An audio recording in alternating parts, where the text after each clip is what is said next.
The following program is a PBS Wisconsin original production. You're watching Here and Now 2024 election coverage.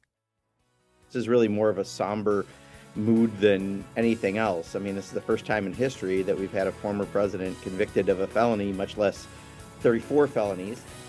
Donald Trump is convicted of 34 felony charges. Wisconsin weighs in. The trouble now the Democrats will have is they have to go to the people of this country and say, we're willing to weaponize judges, juries, prosecutors, because we can't beat Donald Trump otherwise. I'm Frederica Freiberg. Tonight on Here and Now, a bipartisan reading law turns partisan once money is involved. A renewed challenge to Governor Walker's Act 10. The state retirement system invests in Bitcoin, and barriers to food pantries are lifted, but at a cost. It's Here and Now for May 31. Funding for Here and Now is provided by the Focus Fund for Journalism and Friends of PBS Wisconsin.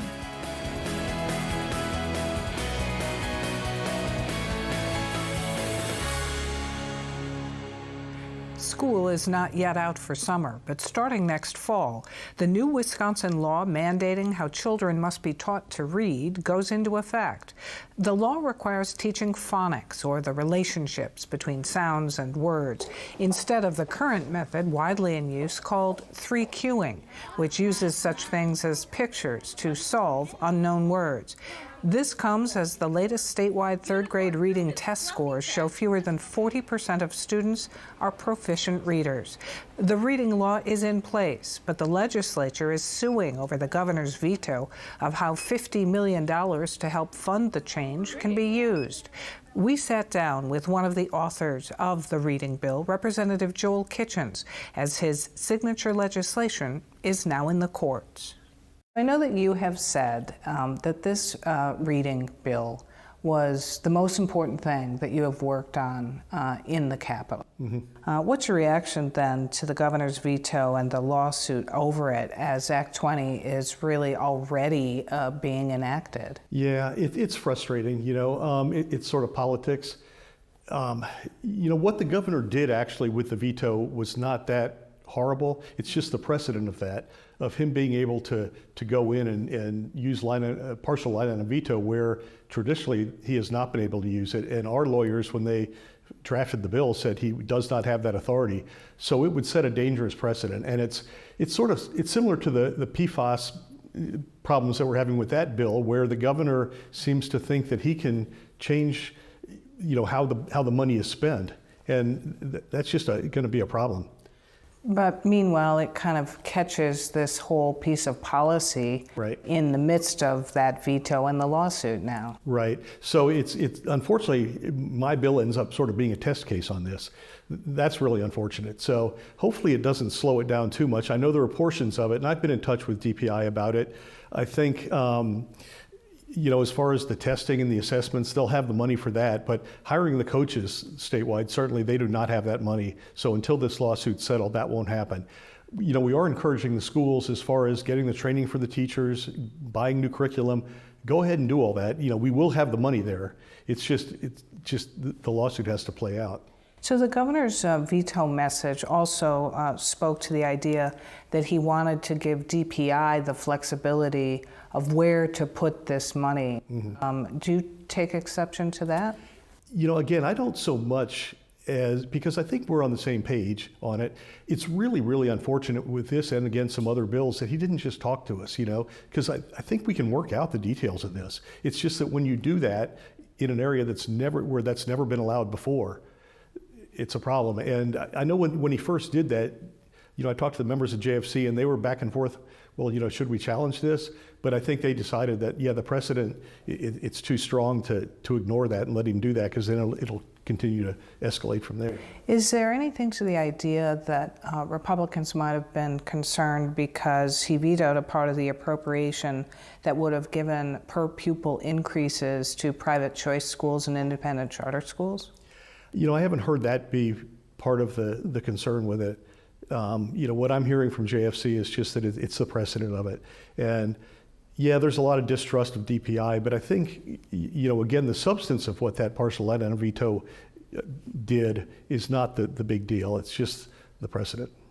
So, as we've said, meanwhile, this Act 20 is going into effect in the fall. Right.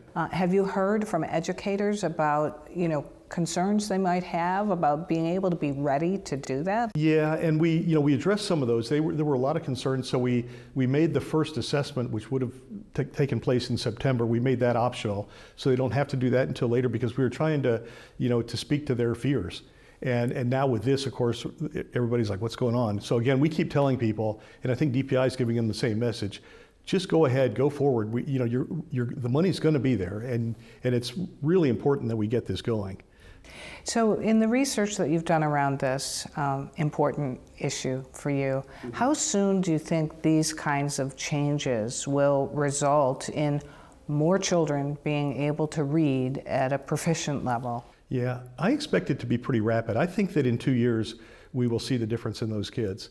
And again, this is, kids learning to read, there's not a more important thing in their whole lives than learning to read. If they don't learn how to read, their chances of success in school and really in life are so diminished that this is really important. And I was, gratified to hear Speaker Voss, when he gave his end of the session wrap up, he said this was the most important thing that we passed this session too.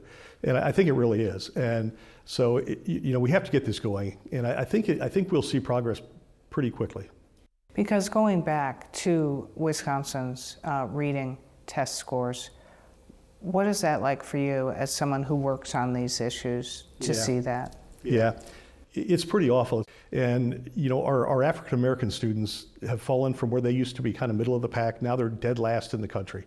So we have got to turn that around. It should really scare people to think of what that means to the future of these kids.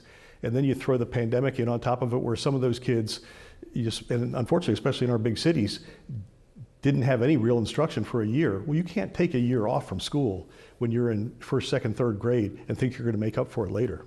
All right, Representative Kitchens, thanks very much. Well, thank you.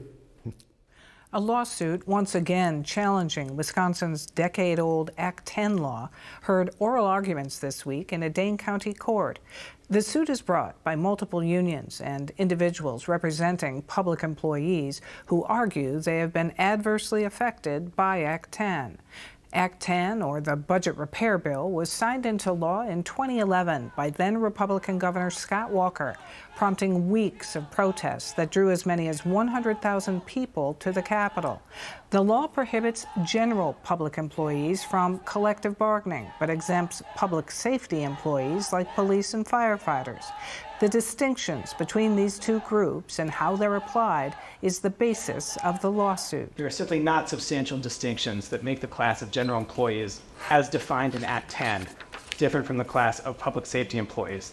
There's no substantial distinction, for example, between, on the one hand, the Capitol Police, the UW Police, and conservation wardens, all of whom are law enforcement officials with arrest authority, who are deemed general employees.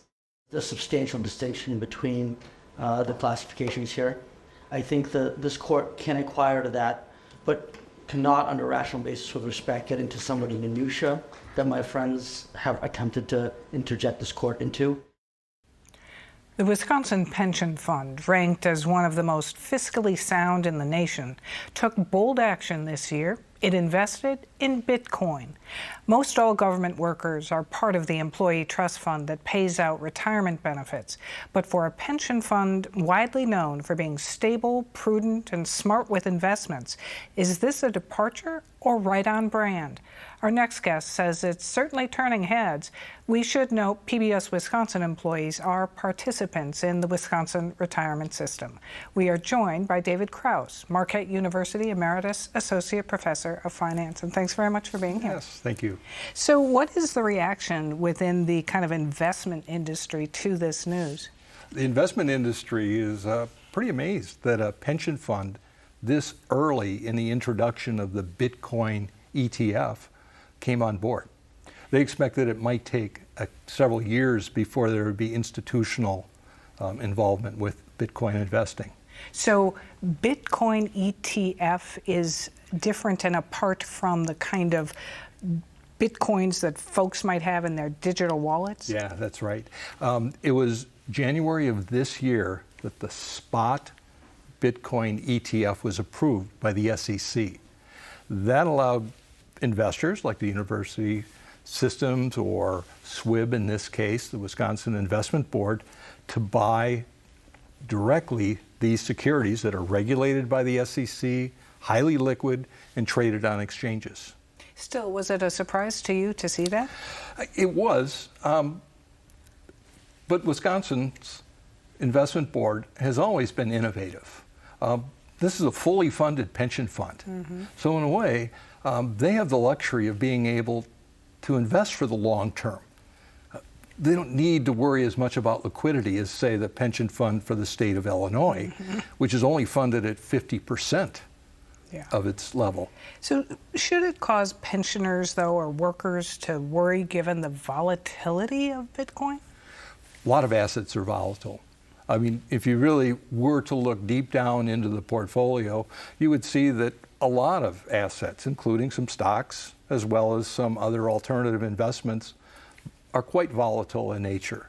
Yeah, Bitcoin has moved around a lot, but supply and demand are starting to balance out, and I do think the investment community is beginning to understand this more as a viable alternative investment. So how much are they putting into Bitcoin compared to the fund itself? Well, compared to the fund itself, it's just a toe in the water. It's 0.1%. Now, $180 million is not pocket change, but this is a $180 billion fund. I think it's just an entry point. I think they're testing to see the reaction of the public to whether or not there's resistance to owning this, and they're using it as a trial run. Because it really is not going to impact the portfolio substantially until you get to maybe a 1 or 2% positioning. Because I was going to ask you, what does your expertise tell you about whether this is a good investment for the pension fund? Well, it's a good investment in the sense that it's going to add diversification. Mm-hmm. The objective of a portfolio manager or a fund is to maximize return while minimizing risk. Bitcoin, like other alternative investments, does not move in parallel with stocks and bonds. So therefore, it adds nice diversification effect. The potential upside returns are high, like as it could be with any new technology. Mm-hmm. And finally, because this is a currency with a limited supply, it actually can serve as an inflation hedge. I don't think very many people talk about the potential for it to remove volatility of government actions. Do you expect other states to follow suit, watch this closely, and follow? Oh, I do. Now, I don't expect those that are underfunded can afford to do that, because this is a long play. I mean, the state of Wisconsin can afford to go through maybe several cycles. I think the long-term trend of this type of assets is going to be upward slope. But there's going to be dips, there's going to be peaks. But if you're a pension fund with low liquidity, you really can't afford long plays. Do you feel like Wisconsin's investment in Bitcoin legitimizes it? It does. The day that it was announced, that's when the SEC 13F form became available to the public, that day Bitcoin went up 1%. Now, is it solely attributable to the fact that an institutional investor bought those? I think so. So I think the market did pay attention to that, and I would not be surprised to see other institutional investors move into this asset category. David Krause, thanks very much. Good. Thank you. A second attempt to recall Republican Assembly Speaker Robin Vos was set in motion this week with the delivery of 9,000 petition signatures to the Wisconsin Elections Commission. Speaker Vos has been the focus of derision from Donald Trump and his supporters after refusing to decertify Wisconsin's 2020 election results. Starting in October, 265 emergency pantries in Wisconsin that accept donations from the Federal Emergency Food Assistance Program can no longer ask visitors to verify their address in order to access free food. This new state rule comes as food pantries are seeing an explosion in need, and such verification can be a barrier to access. But could it also result in shortages at popular locations like the Oshkosh area community pantry that saw a 70% increase in usage last year? We ask its executive director, Ryan Rasmussen, and thanks very much for being here. Thanks for having me. Pleasure to be here. So as we've said, your pantry has seen a major surge in demand in the last few years. How related is that surge to the end of extra food share benefits available during the COVID pandemic? Absolutely, extremely relevant. We saw a massive spike last year around the March timeframe, right when food share benefits were starting to go back to pre-pandemic levels. And at the exact same time that was happening, we were also seeing inflation at the highest we've seen in a long time. Food prices were skyrocketing. Groceries and gas, everything was just through the roof. So all of it culminated in a really perfect storm of a lot of expensive things and folks needing some additional help. So your location also operates more like a regular grocery store where people can choose the food they need or want. How much does that influence its popularity, do you think? I think we're extremely popular because of that. We are firm believers in the dignity and respect of all of our guests. And so we truly believe that there's power in choice. And so we believe through that choice, folks retain their dignity. And so rather than getting a preloaded box of food, folks are able to come shop our aisles just like they would any other grocery store, really providing a dignified shopping experience as opposed to a preloaded box of food. And so for us, we're extremely popular because of that model, because folks are able to shop like us, shop with us like anybody else. So in fact, you see hundreds of people from outside your county visiting your pantry. Can you keep up with that demand? Yeah, I think it's going to be interesting, especially as we talk about the new TFAP regulations that are coming in. I certainly agree that, creating a barrier-free opportunity for guests is super important, and we value that, and we believe that also. But I think there's some logistical concerns that we really need to think through in order to make this happen. And obviously ensuring that, there's plenty of food to go around. All the pantries that need it is one of them. And I think one of the things we'll have to look at is how can we redistribute that food in a food system where food is available. You can get it, but how can we allocate it the right way to the pantries that need it that are seeing some major increases? So that's what you mean when you talk about the logistical challenges potentially, like moving it from out of your county into another? Yeah, exactly. And some of the other pieces that we have to think about too is with these regulations, without being able to verify proof of address for pantries that have service areas like we do, and I assume a lot of other pantries throughout the state, there's really a couple of ways that we're thinking about having to distribute this product. We'll either have to separate the inventory, or we're going to have to reduce and eliminate the service areas. And so with that comes a lot of logistical pieces, especially in our store, in a model that we have where, being set up like a grocery store, having multiple programs in that store could create some additional confusion for our guests. Because how much of the food in your pantry comes from the Federal Emergency Food Assistance Program? Yeah, right now it's about anywhere from 15 to 20% of the overall food that we get. And so although that percentage doesn't seem really high, the actual quantity and the quality of the food that we're getting is fantastic. We're taking advantage of a milk program where we're able to get direct to farmer to pantry milk for free. A lot of produce comes from the TFAP program, as well as some of the high protein rich foods that we look for in canned goods. So although the overall quantity isn't huge, the quality of it is really good. So it's something we wouldn't want to sacrifice losing. How has the clientele of your pantry changed over the past several years? Yeah, we certainly have seen, and a lot of pantries experience this, the age demographic for pantry users generally skews a little older. And we've seen that age demographic come down quite significantly for us, especially as we were talking about when food share benefits were rolled back.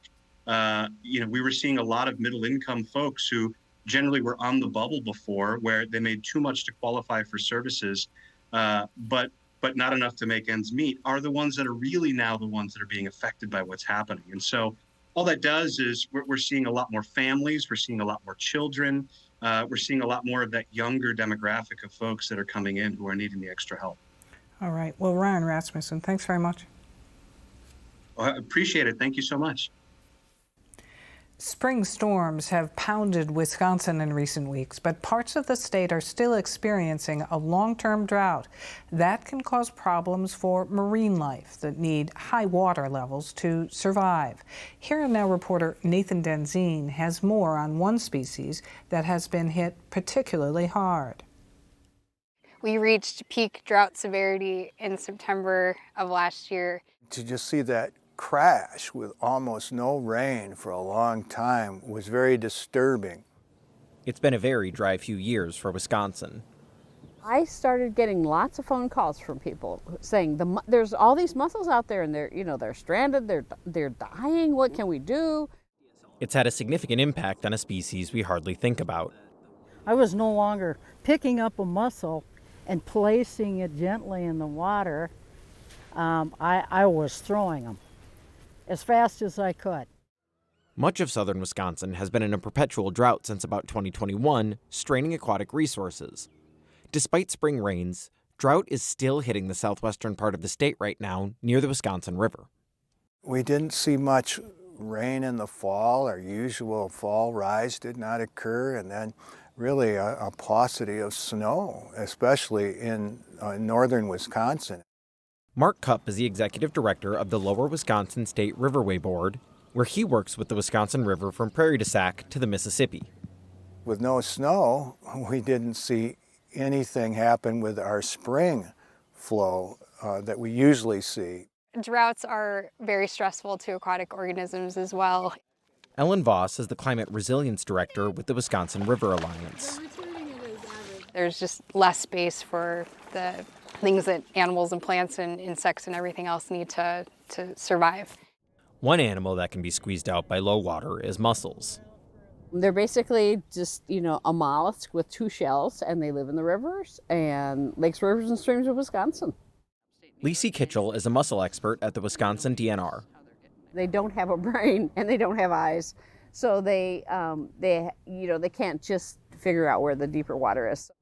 She says there are tens of thousands of mussels on the bed of the Wisconsin River, including 40 different species.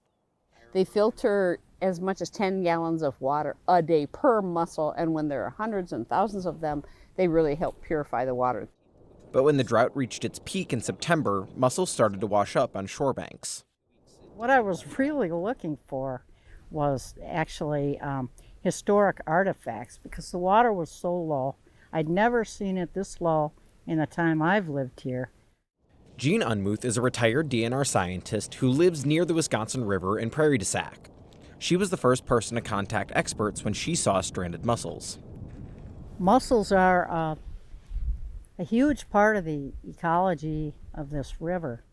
Because dams act as a barrier for some aquatic species, almost all of the mussels in the Wisconsin River can be found below Prairie du Sac.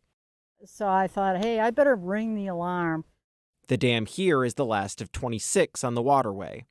Because we had such a drought year, the dam did not have water to release.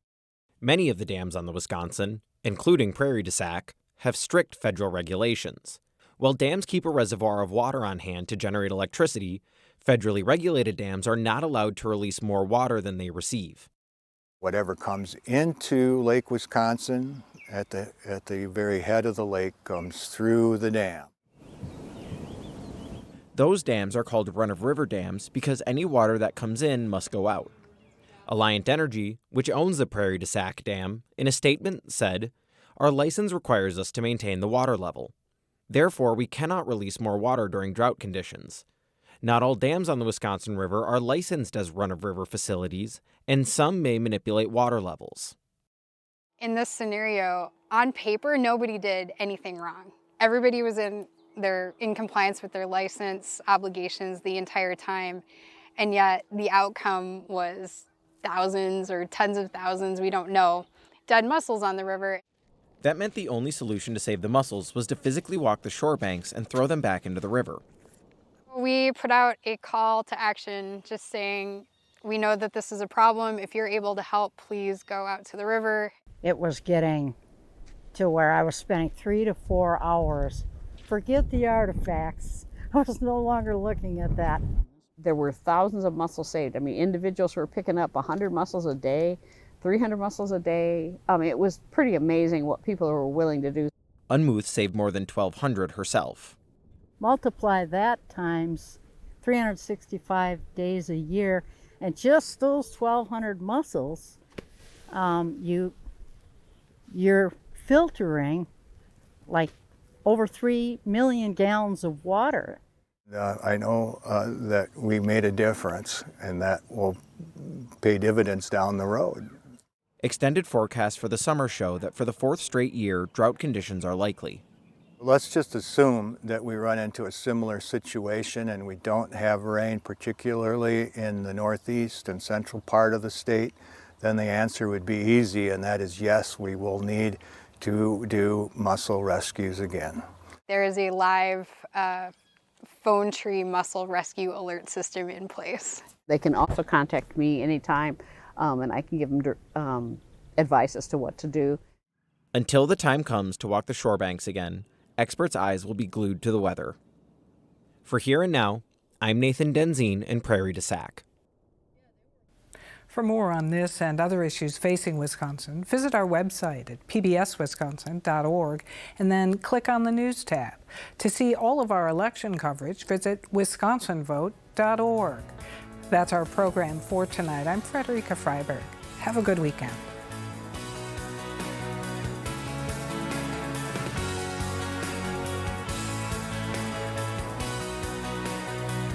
Funding for Here and Now is provided by the Focus Fund for Journalism and Friends of PBS Wisconsin.